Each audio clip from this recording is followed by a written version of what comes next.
Shields up, Iron Breakers. Burkan here coming at you with another video. Welcome back to Monster Hunter World, and today I'm going to be bringing you a couple of Insect Glaive builds.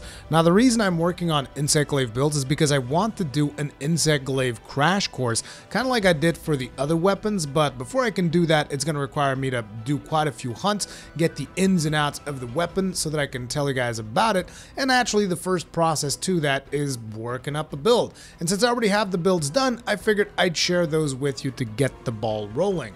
Now, there's going to be 3 builds. 2 of those builds are going to be PC friendly because I understand that a lot of people are playing on the PC right now, a lot of newcomers to the community, and some of you might be trying out the Insect Glaive for the first time. Hopefully these builds can help you guys out. Also, it's going to be a bit of a slower month on the console side of things because there's just not a whole lot happening during February. It's kind of like the calm before the storm when the Angry Boys are going to join us in March with 2 new variants that we already talked about. It's going to be completely insane when those 2 come out.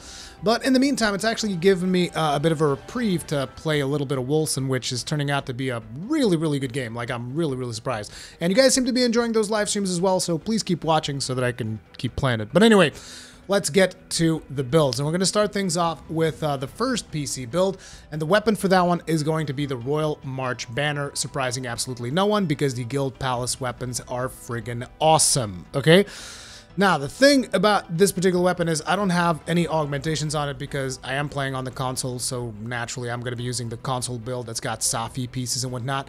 But the augmentations that I would put on this weapon would be health regen and affinity because it's just one of the best combos that you can possibly get, and you get a ton of affinity with this weapon. We're going to really go overboard with the affinity on here.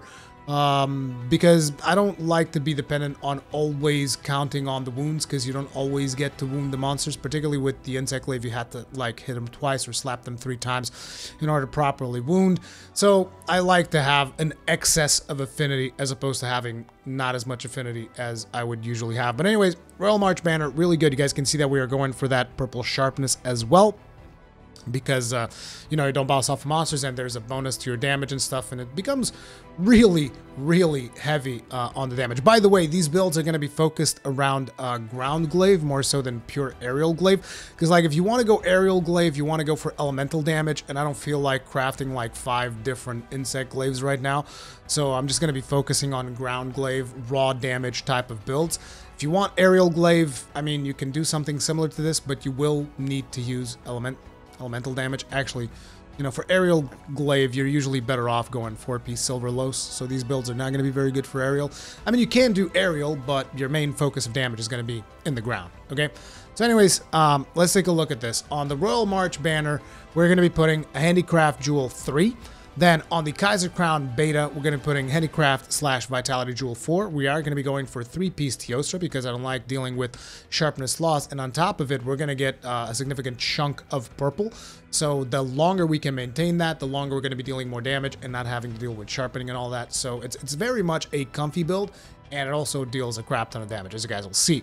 We got the Rex Roar Male Beta, which is kind of like a staple of most builds nowadays if you want to get attack up. I got Tenderized Vitality in there with an Expert. Then we have Kaiser Van Braces for that Teostra set. Comes with Critical Vitality and the Handicraft Jewel. We got Kaiser Coil Beta as well with Flight Expert, Elementalist, and Expert 1. And a lot of people usually ask me, why do you use the Kaiser Coil to complete your TO set? Because it's got a lot of really good sockets. So yeah, the Elementalist is going to be real good for the Royal March Banner, increasing your damage by 5% as well. And then we have, naturally, Garuga Greaves. They're the best Greaves in the business. With a Crisis Attack Jewel, you can put whatever you want with that Attack Jewel. Like, if instead of Crisis, if you want something else, go right ahead. As a matter of fact, I might even suggest something different when I start using this weapon more. But for now, I'm just going to go Crisis Attack because I want to have maximum attack as well. And 2 critical decos. We go into Attack Charm because not everybody has a crap ton of Attack Jewels or attack +4 decos, which I haven't even seen drop at all. In terms of mantles, we got the Glider Mantle as well as the Temporal Mantle, and on the Glider Mantle we're going to be putting Challenger Jewel +4. If you do not have it, it's like the Challenger Mantle decos really are just bonus decos. You can put whatever you want in there. As a matter of fact, if you don't want the Challenger Mantle, feel free to take something else. And if you're fighting something like a Teostra, You guys know I always advise the, the fireproof mantle in those situations. Then we got temporal mantle with maintenance decos. I don't know if I actually need a temporal with this weapon though.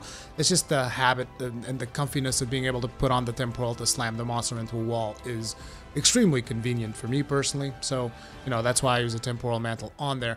Let's take a look at the finalized build here, and we got attack boost 7, critical eye 7, health boost 3, critical boost 3, weakness exploit 3, so everything your raw damage build needs.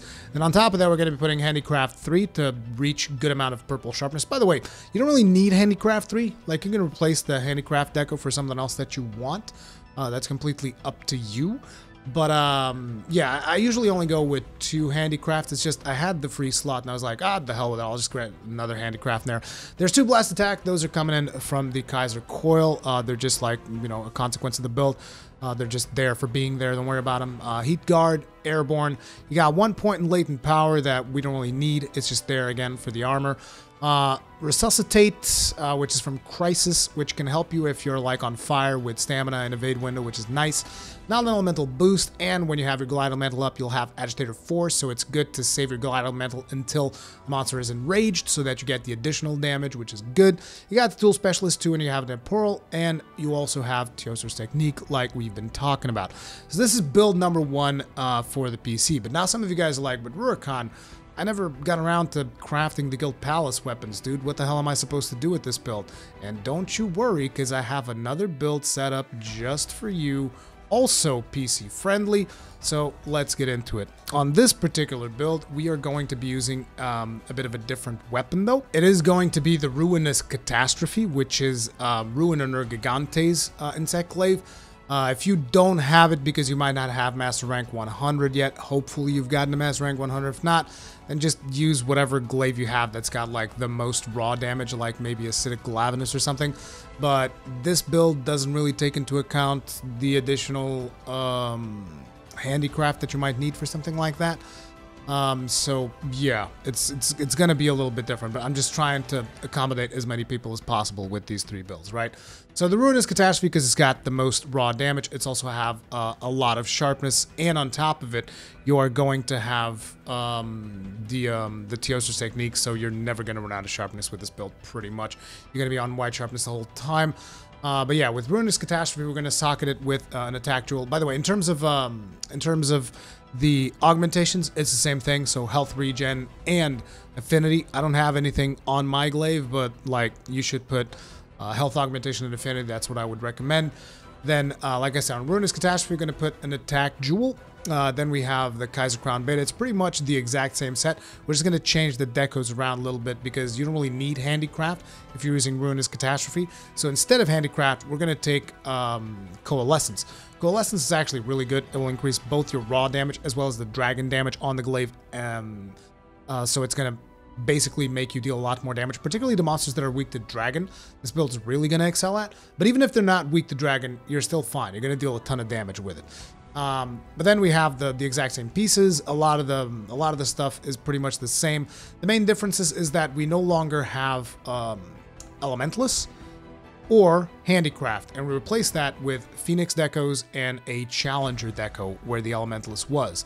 So you got all of these Phoenix going off here, and then we have the exact same stuff on the mantles and whatnot. So yeah, it's pretty much the same build with just a different glaive, and we trade handicraft for coalescence, and that is reflected on the finalized build itself. A little thing that I would do here though is, in case you guys are fighting a monster that is giving you a tough time because maybe you're bouncing off a little bit because you don't have purple sharpness anymore, you might want to replace the Challenger decoration for a Mind's Eye, if you have it, which you might not have. It's a very rare deco, so you know, watch my how to get decos video if you want to know more. But anyway, that is the second PC build.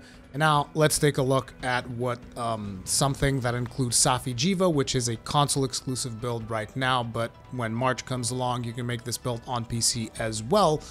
But let's take a look at what that would look like. And it is a very different build. It is for a very different purpose, because I liked the idea of using, actually using a status ailment on it. So we went with Safi's Bind Spear. Most people are going to be using the Blast Ailment because that's going to get you the most damage, and you can pretty much do this build and use the Blast Ailment as well. I just decided to go with Safi's Bind Spear because I wanted to go for a Paralysis build, which means I'll also be using a Paralysis Insect. For all the other builds, you want to use the Pseudocath. Everybody knows Pseudocath's like one of the best things ever. Or maybe the Final Fantasy one. I forget the name, the Dragon Soul something, Dragon Nexus, whatever. You can use any of those two, either the Dragon Nexus or the Pseudocath for the previous two builds.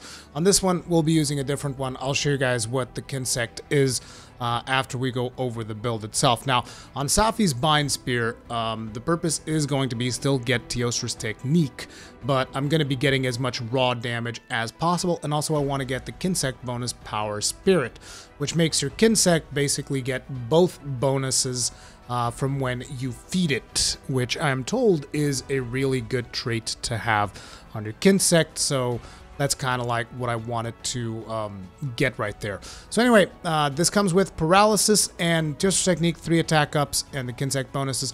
In terms of augmentations, we got pretty much the same stuff that I would do on the other ones, which is Health Regen, Affinity Increase. Then we do Element Status Effect Up, which on PC, whenever you get the final thing, you'll eventually want to get Element Status Effect up on most of your glaives as well. But if you want to keep the builds that we talked about previously, I'd probably go like Defense or something. But yeah, that is what we're doing in terms of the weapon.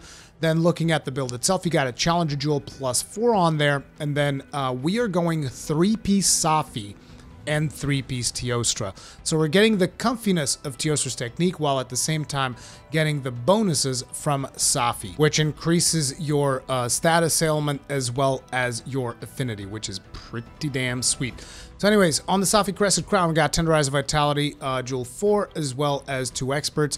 On the Safi Chest, we got Phoenix because I'm trying to get as much ailment going as possible while also focusing on the raw damage of the build so that you can do a ton of damage and hopefully still be able to paralyze the monsters at least once or twice during a hunt, because paralysis, you know, it's kind of hard to get that third paralyze. Actually, maybe you can do it with the Insect Glaive. I haven't practiced nearly enough, but this Insect Glaive is actually going to be good for both aerial and ground. Aerial more so to get the paralysis in, but then ground to really punish when that paralysis kicks in, right? We got a Challenger deck on the Safi chest as well. We got Kaiser Van Brace's Beta with 2 more Coalescence, really maxing out the Coalescence there. We got Kaiser Coil Beta, Flight Expert, Challenger, and Expert, and we have Safi's Crested Boots with Expert +4, and there's a Geology deco in here. Sorry about that. That was actually the Guiding Lands version of the build. Instead of the Geology deco, you want to put another Challenger Jewel in there. But, you know, it also lets you know if you want to get into the Guiding Lands with this, just replace the Challenger Jewel with a Geology deco. Then we have another Expert Jewel level 1. We have an Impact Charm, which a lot of you guys are going to be like, crack? What's going on there? I'll explain to you guys in a bit. Impact Charm is going to give you Flinch-Free level 3. And then on the Glider Mantle, you're going to have 2 earplugs. I put earplugs with medicine to make up for the fact that you are going to be losing health with the Safi set bonus. So the medicine is going to help offset that every now and then with your Glider Mantle. But some of you might be confused. What's the deal with the earplugs going on there? I'll explain in a bit. Temporal Mantle with Maintenance Jewels for the usual reason. So let's take a look at the finalized build. We got Critical Eye level 7, Agitator level 5, Critical Boost level 3, Flinch Free level 3, Coalescence level 3, Health Boost level 2, Blast Attack level 2, Weakness Exploit level 2. You don't really need Weakness Exploit level 3 because this build's already got crit coming out of its yin-yang, so you'll be fine on that end. So I sacrificed the Weakness Exploit point there. You got level 2 Evade Window. I'm not really going for it, but we are getting a little bit of Evade Window. There's nothing wrong with that. We got Heat Guard coming from the gloves. Got Blight Resistance coming from the armor, which will also help out with the Phoenix a little bit, but usually I just like null berry out of stuff regardless. And then we have Airborne level 1, and then we have those level 2 earplugs, level 2 recovery up as well from the Glider Mantle, and Tool Specialist level 2, Teostra's Technique, and Dragon Vein Awakening. So what is the deal with Flinch Free level 3? So Flinch Free level 3 grants you a bonus to your Insect whenever you have the 3 extracts buff. So when you have the 3 extracts buff, you're going to get a bonus. If you have Flinch Free level 3, you're going to get a bonus of 3 earplugs, 3 tremor resist, and 3 wind resist. Okay?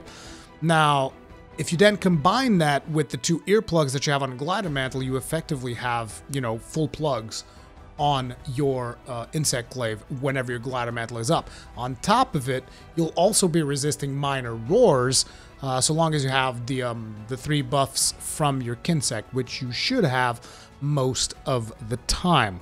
So that gives you a little bit of extra comfiness to the build, which I'm not sure if that's something I'll want to keep in the final version or not. But for now, for me to practice it and whatnot, it's actually pretty damn sweet, and it feels really good to play. I'm telling you guys that right now. Just like not even having to worry about roars, getting the additional wind resist, because a lot of monsters do wind attacks whenever they flap their wings around.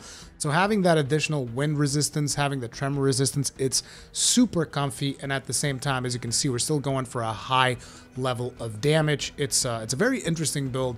I've been enjoying it, and hopefully you guys can enjoy it as well, but that's the reasoning behind most of the stuff on the build. Now, some of you guys are going to be wondering, okay, so what's the Kinsect situation on this bad boy? And the Kinsect that we actually went with is the Bilbo Bricks 3 Velox. Now, it's not the best Kinsect, and as you guys can see, I have one with fire. Actually, the one that I have equipped has water, because I just did elemental damage on the Kinsects. I made one out of water and one out of fire. Ideally, if you really want to dedicate yourself to Insect Glaives, you'll want to make one Kinsect of each element, because it will increase the overall damage that the Kinsect will deal. Not that these Kinsects are going to deal that much damage, but there's like, I think there's 2 paralysis Kinsects, and the other paralysis Kinsect is just way too slow. So this one deals a little bit less damage, it's got less power, but it's got all the speed you could possibly want on it. It's got level 15. There's faster Kinsects, like I think the Pseudocath is faster and the Dragon Nexus is faster. But still, the Bilbo Bricks Velox gets the job done. It gives you the paralysis dust effect to stack on top of your paralysis Insect Glaive, because this, like I said, it's very much a paralysis type build. And, you know, this is the build that I'm rocking on the consoles right now as I am practicing the weapon, so that I can potentially bring you guys a crash course on Insect Glaives, hopefully. We'll see if that pans out or not, because I might just not enjoy the glaive enough to do it, but we will see. So let me know what you guys think about all of this in the comment section down below, particularly all of you Insect Glaive mains out there. Did I get something wrong? Let me know, because it's, you know, it's not a weapon that I tend to play all that often. But let me know, help out your fellow hunters in the comment section. If you enjoyed this video, hit the like button. If you did not enjoy the video, hit the dislike button. Thank you all very much for watching. I'll see you guys on the next one. Stay strong, and may your shields never break.